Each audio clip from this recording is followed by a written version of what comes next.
Batman Arkham City is arguably one of, if not the greatest superhero game ever released. At some point or another, you or someone you know has most likely played a Batman Arkham game. Maybe you started with Asylum and played the entire series through, or have only played the more recent titles. Either way, these games are held in very high regard, both as superhero games and video games as a whole. While I was too young to experience Asylum when it first came out, I can vividly remember getting Arkham City. It had to have been either 2011 or 12 because it was before Origins came out, so I would have been around 5 or 6 or something like that.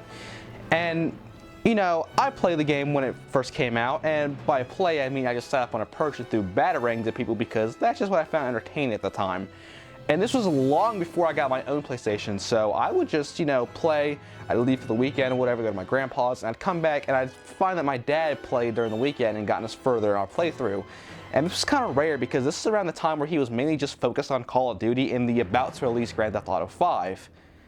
But that's my history of Arkham City. But back to the actual topic at hand, Batman Arkham Asylum was released back in 2009 by Rocksteady Studios, a team that before this point had made only one game, Urban Chaos Riot Response, which is an FPS for the PS2, and that's really all I know about it.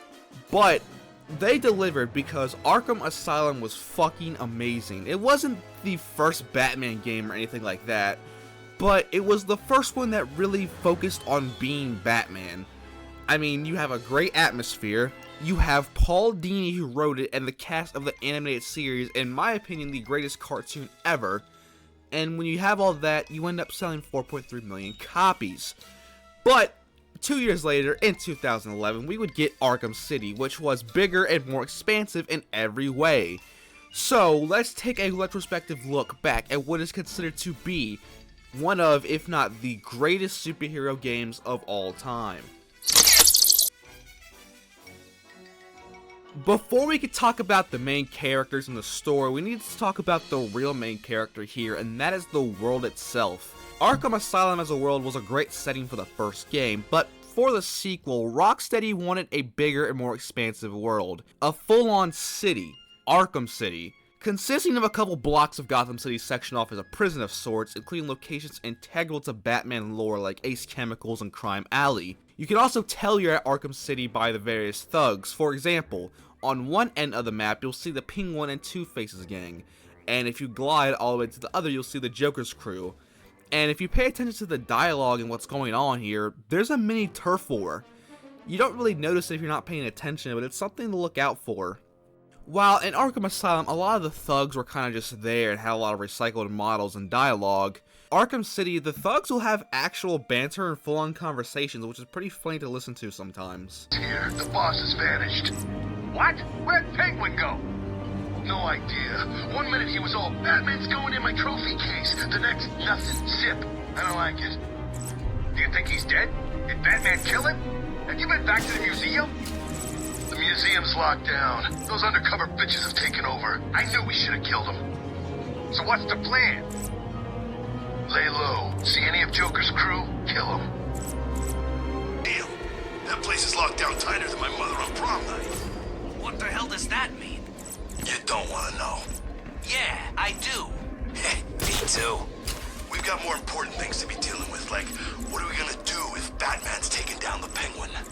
Maybe we could go see your mother. Don't even go there. I think we touched a raw nerve there. What's the deal? Is your mommy the town bike? No. I bet she is. If you must know, on her prom night she got a little drunk. I told you. It's the Bat!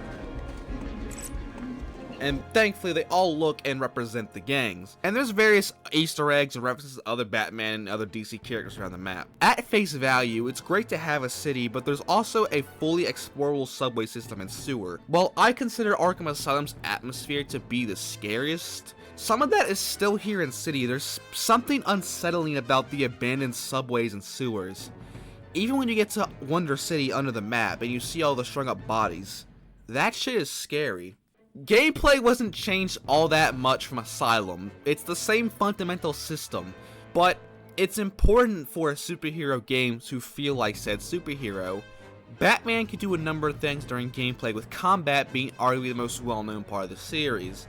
In hand-to-hand combat, Arkham uses what's known as the free-flow combat system. It rewards the player for stringing together high combos rather than just mashing buttons. That's not to say you can't do that, but being good at this certainly helps.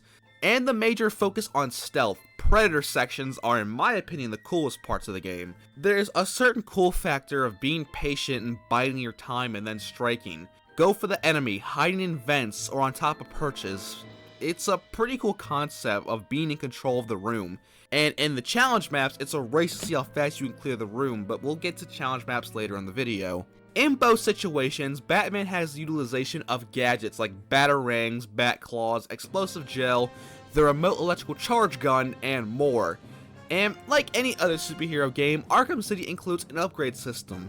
The upgrade system has things like being invisible to heat sensors, shoulder combo takedowns, and of course the armor and health upgrades, which are like the first things that I max out on a playthrough. You can even get upgrade disarms. Like, seriously, what's cooler than Batman just snatching a gun and dismantling it in front of your eyes? I'm running at that point. But now that we have the city, the gameplay, let's talk about the story and the characters of Arkham City.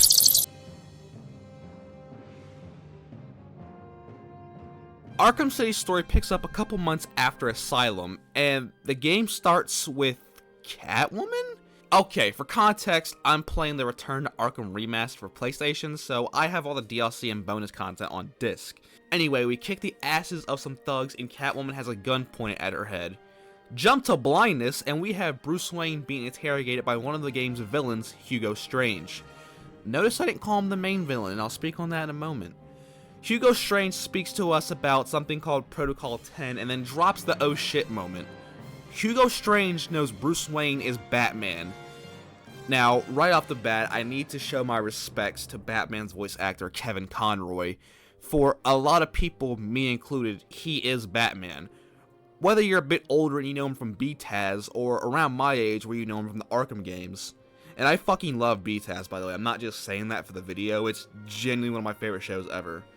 But back to Kevin Conroy. For me, he is Batman. Even when I read comics, I hear Kevin's voice. Rest in peace. Now back to the story. One of the things that I really thought was cool about this story is a lot of Batman's Rose Gallery do get a chance to shine here. The Penguin, voiced by Nolan North. Two-Face has a beef with Catwoman going on that's only really shown a few times, but, you know. I do want to give props, however, to Troy Baker's performance as Two-Face. I know it's just sort of his real voice, just deeper, but I don't know, I just always enjoyed the way he played Two-Face. And he delivers what might be my favorite line in the entire game. No gun harm? Shame.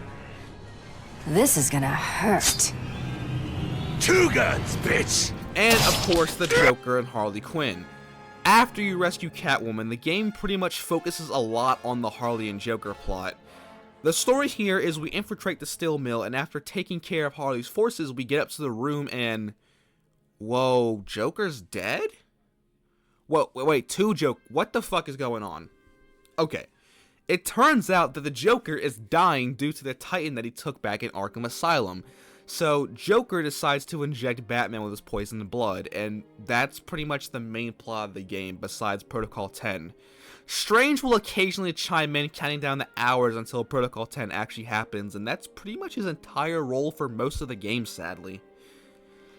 Joker sends us to go get Mr. Freeze to make a cure, and this begins the Penguin arc. We saw the Penguin earlier as Bruce, where he breaks Penguin's hand. The Penguin has Mr. Freeze hostage, so we break into the museum, and I'm skimming ahead a few details, I know. But by the time we rescue Freeze, we get the Jammer, and we catch up the Penguin and give him an uppercut that would make Ryu proud. But Oswald has something up his sleeve. Our first true boss fight, Solomon Grundy. Grundy is a fairly straightforward boss. He regenerates with electricity, and you need to put some explosive gel on the generators a few times to defeat him.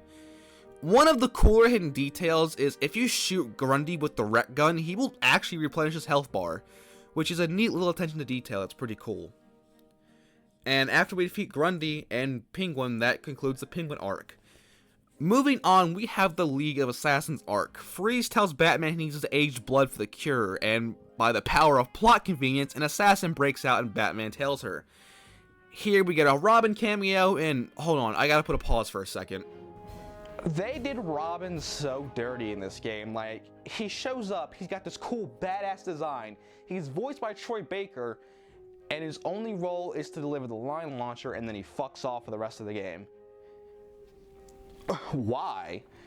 Like, why have Robin all at that point? Like, I'm glad he's here, don't get me wrong, but they kind of just wasted him. He has like maybe 6 lines in the entire game. Anyway, getting back to the plot, we get back-to-back boss fights in the span of like an hour. First is the Ra's al Ghul boss fight. It involves using the Ret gun when he's in this giant sand form and then striking his men. And I'll be honest, this is one of the better boss fights if I say so myself. But after this, it's when you return to Freeze, we get the best boss fight in the game and one of my personal favorite boss fights in video game history. The whole gimmick with Mr. Freeze is it's a stealth boss, but you cannot do the same thing twice. For example, if you use the vents even once, he'll completely shut that shit down. Go to glide kick him, Freeze will fuck with the air in the room and completely remove Batman's gliding. I'm showing the New Game Plus gameplay because it's the more challenging version, because in the standard playthrough you only need to take him down about 4 or 5 times. But in New Game Plus, which allows you to keep all your upgrades, but enemies do more damage and there's no counter indicators. And it doesn't alter the boss fights too much except for this one. Freeze does way more damage and as a result takes less. You need to pretty much use every technique that Batman can do. And I won't even lie, it took me over an hour to beat Freeze on New Game Plus, but dude, this boss fight is just so good. Also, something that I want to bring up is the fact that Batman briefly hallucinates Joker while punching Freeze. It's never acknowledged or brought up again. Knowing what we know now, I guess this was a tease for Arkham Knight, but I just wanted to mention that because I found that strange. After we get done with Freeze, we save Vicky Vale from Joker's snipers and re-enter the Still Mill, and it's here where we get closer and closer to Protocol 10. And while Batman is making his way through the mill, we learn that Strange got permission for Protocol 10 by providing the various gangs with weapons and acting like he's lost control.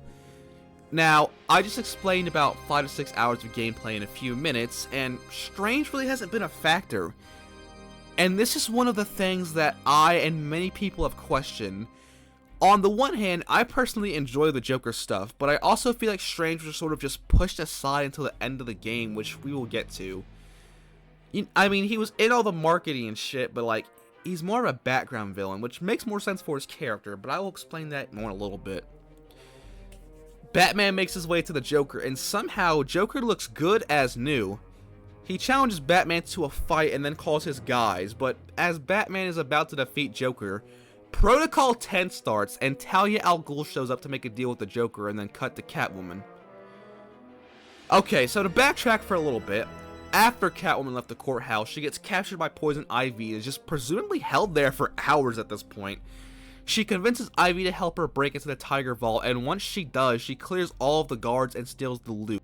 As she's leaving, Protocol 10 starts and sees Batman unconscious, and the game gives you the option to leave Arkham City or save Batman if you choose. If you decide to leave, you get a fake out ending where Oracle delivers his super creepy message.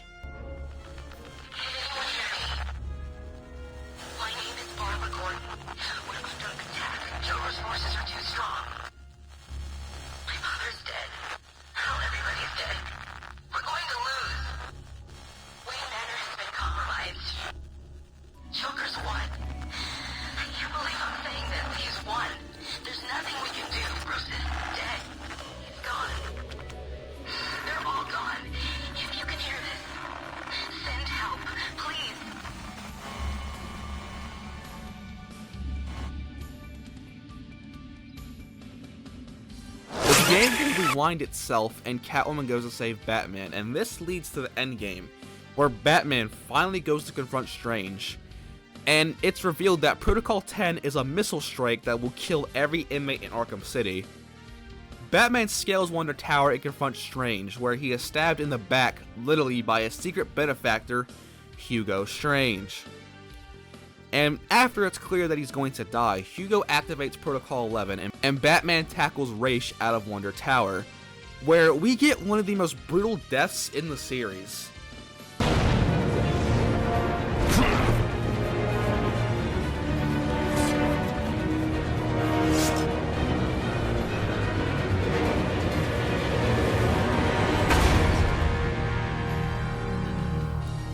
Batman finally goes after Joker and Talia, and once in the theater, Joker demands the cure and Talia kills him. And it's here where the big twist happens. There were two Jokers the entire time. The real Joker shoots Talia, killing her instantly, and the fake Joker is revealed to be Clayface. Batman and Clayface fight. This boss fight requires you to spam the freeze grenade to Clayface and then use Talia's sword to defeat all of his sand clones. Batman defeats Clayface and finally takes the cure.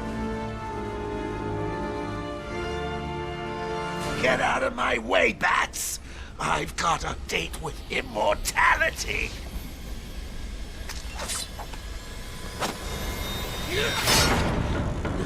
No! No! No!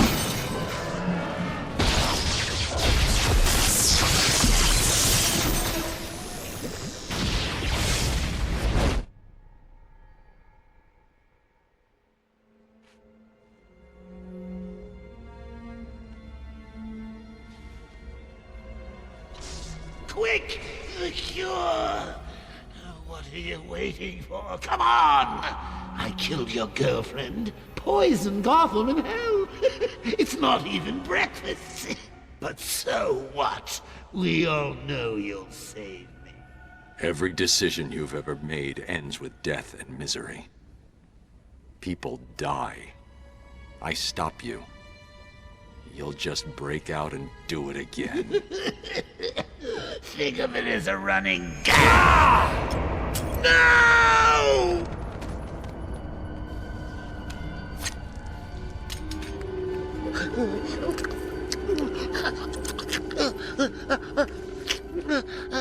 Are you happy now? Do you want to know something funny? Even after everything you've done, I would have saved you.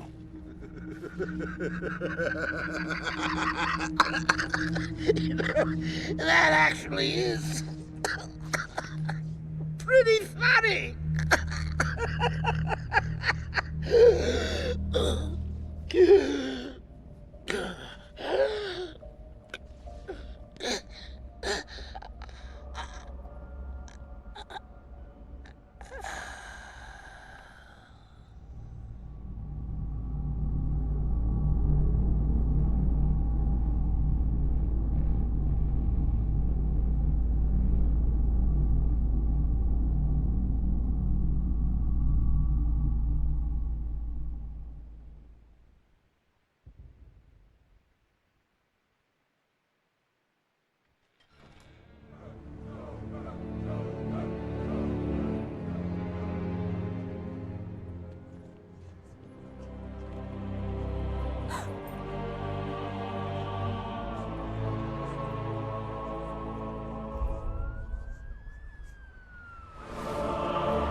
All units coordinated.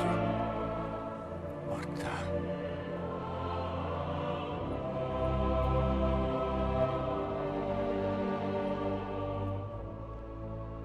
What the hell happened in there? Batman! What happened?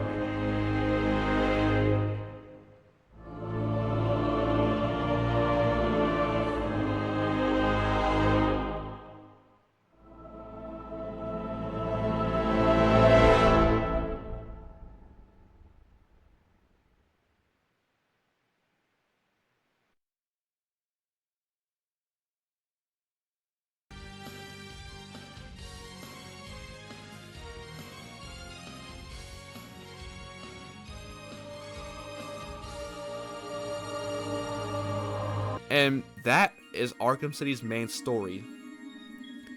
Now, again, the biggest complaint that I've heard from friends of mine and other people is that Strange was built up in all this marketing, and he's kind of just pushed to the side. And I have heard from people that I know that the story sucks in their opinion because of this, but I don't agree with that at all. I enjoy the story. One of the things that I kind of really enjoyed about Strange, though, is the fact he's more of a background villain. If you listen to most of the interview tapes, it's clear he's behind almost everything that happens in the game. But let's talk about the various side missions and the DLC expansion for Batman Arkham City.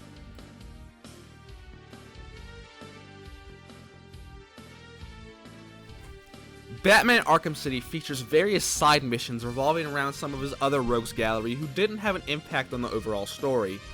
The first side mission that I usually start my playthroughs on is Watcher in the Wings. Watcher in the Wings involves Azrael, who stalks and watches Batman for most of the game. You find him in 4 different locations and scan these symbols he leaves behind and then track him to the church. I'd like to think that this was sort of a teaser for Azrael's role in Arkham Knight, because that's pretty much his entire role in the game.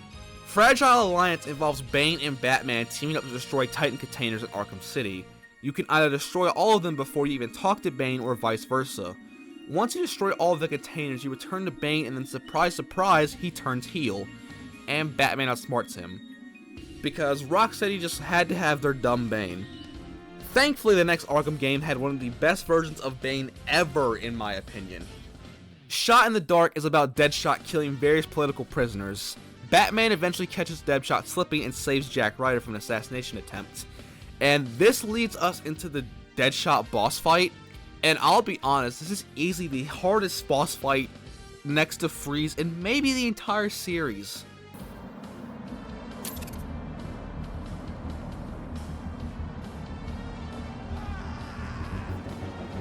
Think you can get to me? Many have tried. None have managed it.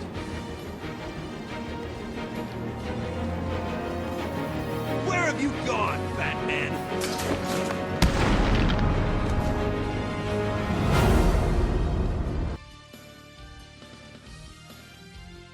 Cold Call Killer is one of the more interesting side missions. Around Arkham City, payphones will start to ring, and when Batman picks one up, it's Victor Zsasz, who is threatening to kill a hostage if Batman doesn't make it to the phone in time. It's always a time thing, it's a rush to get to the next payphone, and once you make it there, Zsasz basically tells you his origin story while you trace his call, and once you do this about 6 times or so, you take him down at his water treatment plant or whatever it is. The Tea Party's the Mad Hatter side mission. Alfred will let you know about a cure drop-off, but when Batman takes it, he is knocked out and wakes up trying to be hypnotized by the Mad Hatter. This is just a big combat section, and then he defeats the Mad Hatter. Identity Theft is one of the better side missions, though. Batman comes across a dead body with their face bandaged up, and every witness or supposed killer he talks to all say it's Bruce Wayne who killed them. Now, the main gimmick with this side mission is that the game doesn't tell you where the rest of the bodies are. You have to find the other 2 yourself. Or just use a guide. That's what I did. There's no shame in that. After you find the 3rd and final body, you walk into the Identity Theft's hideout only to find out it's Hush. And he gets away, scot-free. And they did nothing with this because he was once again relegated to a side mission in Arkham Knight. Now, before I want to talk about the last villain side mission, let's do the boring side mission speed round. AR training is the side mission that teaches you about Batman's gliding capabilities. Completing this will unlock the grapnel boost.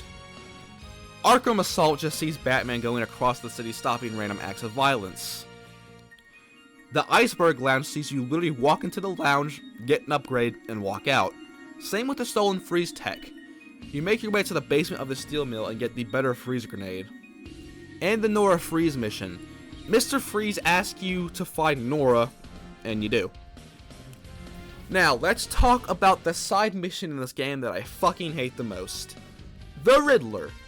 Enigma Conundrum sees the Riddler take a bunch of medics and guards hostage, and you need to save all of them from these death trap rooms with one catch.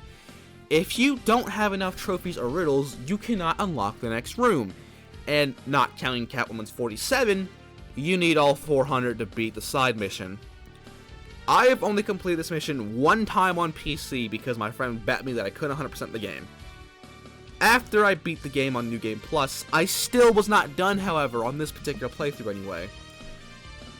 After a while of just doing full city sweeps with nothing, I gave up and started to use guides, and after that I just was like, oh my god. As for the trophies themselves, they're either just there in plain sight, well hidden, or an actual puzzle. And the hostage rooms, they can usually be cheesed, like here with Detective Vision or the Line Launcher. And thankfully progress does track between New Game Plus and the original game. If it didn't, I would have lost my shit and probably canceled the video. But I'm fairly close. I just need 100 something more, something like that, but this shit is time consuming. Eventually I just gave up and said this shit's boring, I quit, so it ends where you track down Riddler and you basically beat his ass. Fuck the Riddler, I'm never doing this again. And now for the singular DLC expansion, Harley Quinn's Revenge. Harley Quinn's Revenge takes place a few weeks after the main game and focuses on Robin mainly. At least now he has an actual role in the story besides just helping Batman at a hospital. Batman has been missing for up to 2 days and Robin comes in to save Batman. It's a nice short little DLC expansion. I'm just happy that Robin was actually playable and there's an actual purpose for him to be here, which is really cool. And it's a nice little epilogue that wraps up Arkham City as a whole. One of the things that I was really impressed by, like the little detail, is the way that Kevin Conroy plays Batman in this DLC. Batman just sounds like super depressed and upset, and Oracle and Robin actually comment on it if you listen to it. You think? He's not been the same since... He won't even talk about Talia or Joker. The last thing I want to touch on is the challenge maps. These are sort of your Bloody Palace mode, where there's maps for combat and predator sections. The combat challenge maps are mainly about scores, while predator ones are about clearing the room in the fastest time while doing certain things like shooting someone with a direct gun. A lot of the maps are just reused assets from the story, but some of the DLC maps are very interesting, mainly the campaigns. The campaigns are just 2 or 3 maps back to back to back, but one of the ones that I think is really cool is the Black Mask campaign. Black Mask, who was literally only seen once in the very beginning of the game, gets a small campaign here. The first map is your normal Predator section, but then Black Mask hops on a freight train, and it turns into a side-scroller beat-em-up section. That is fucking cool. No doubt a callback to the Batman NES games. Overall, this to me is the greatest superhero game ever made, but it's not my personal favorite. My favorite superhero game is an episode for another time, but I hope you guys enjoy my look back at Arkham City. If you enjoyed, check out some of my other work. I cover all sorts of games, from pro wrestling to action games. I have something for everybody on this channel. Oh, and I want to give a shout out to the homie Red Comet 13. He made his own video on Arkham Asylum, and it's too fucking good not to have the views it should, in my opinion. Please go check it out. Okay, fuck off.